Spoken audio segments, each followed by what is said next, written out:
I'm a big fan of weather stripping around the doors. This door here, we got it. Don't mind the water coming from the fridge. That's another video. But this one, see, big gap. Now at first I thought the door wasn't shut.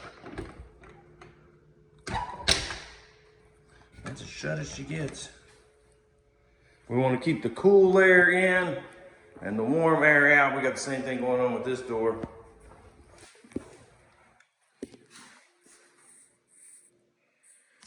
Might need a little more than weather stripping with this one.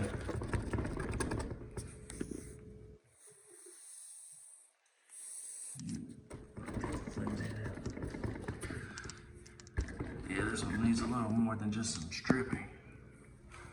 But keep the cool air in and the warm air out.